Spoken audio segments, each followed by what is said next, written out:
እንበልና አንድ ፓርቲ ለመሄድ እየተዘጋጀ እንደሆን ካስብ ደስ ብሎሃል። ነገር ግን ትንሽ ፍርሃት ቢጤ እየተሰማ ነው። በውስጥ ሌላ የልብ ምት ያለ አይነት ስሜት ይሰማሃል። አንድ ነገር ከመደሰት እየከለከለህ ነው። አእምሮህ እንዲህ ይላል፣ እጅግ አትደሰት፣ ምናልባት አንዳች መጥፎ ነገር ሊደርስ ይችላል። ከዚያም መጠየቅ ትጀምራለህ። እዚያ ላይ ማንን አናግራለሁ? ማንም ካላናገረኝ ምን ይሆናል? ሰዎች እንደ እንግዳ ካዩኝ ምን ይሆናል? ፓርቲው ላይ ስትደርስ አንድ ሰው መጥቶ ከአንተ ጋር መነጋገር ይጀምራል። ነገር ግን በዚያ ጊዜ አእምሮ ፈጣን ይሆናል፣ ልብህ በፍጥነት ይመታል፣ ትንሽ ላብ ያልብሃል፣ ከራስህ የተለየ እንደሆንክ ይሰማሃል። ሰውነትህን ከውጭ እያየህ እንደምትናገር ይመስላል። ተቆጣጠር ትላለህ ለራስህ፣ ግን አትችልም። ከጥቂት ደቂቃዎች በኋላ ከአንተ ጋር የነበረው ሰው ይሄዳል። አንተ ግን እጅግ የተሸነፍክ እንደሆንክ ይሰማሃል። ይህ በማህበራዊ ሁኔታዎች ውስጥ ለረጅም ጊዜ እየተደጋገመ ሊኖር ይችላል። ጭንቀት በሰዎች ላይ ምን ይፈጥራል? ሰዎች በብዛት ያሉበት ቦታ አውቶቡስ ውስጥ ሊሆን ይችላል፣ ወይም የገበያ ማዕከል። ሙቀት ይሰማሃል፣ ድንጋጤ ይመጣብሃል። ከዚህም የተነሳ ሰዎች ብዙ ቦታዎችን መራቅ ይጀምራሉ።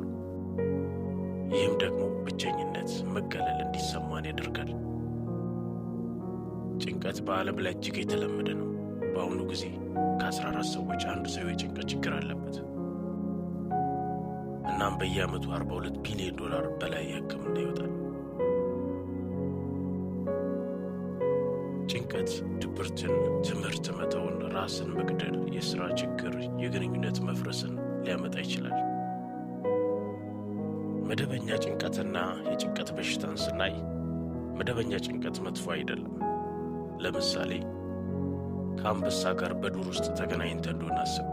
ይህ ፍርሃት ያስነሳል እና ራስህን ለመጠበቅ ያግዝሃል። ነገር ግን ጭንቀት ከመጠን በላይ ሲሆን እናም አደጋ የሌለበት ሁኔታ ሲመጣ የጭንቀት በሽታ ይሆናል።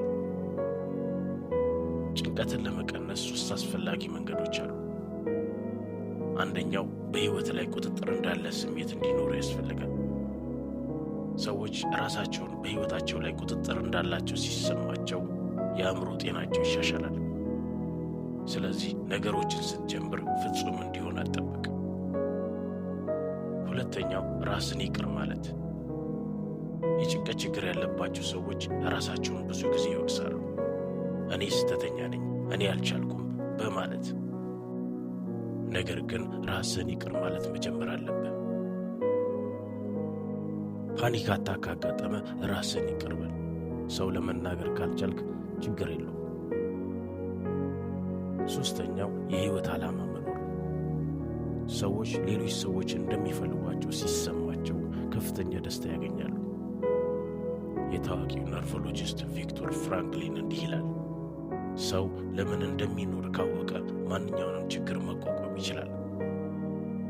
ስለዚህ መደምደሚያችን የሚሆነው ለሌሎች ሰዎች ጥቅም የሚሆን ነገር ማድረግ፣ ሰዎችን መርዳት፣ መማር፣ ማካፈል፣ ለሚመጡት ትውልዶች ጥቅም ያለው ሥራ መስራት።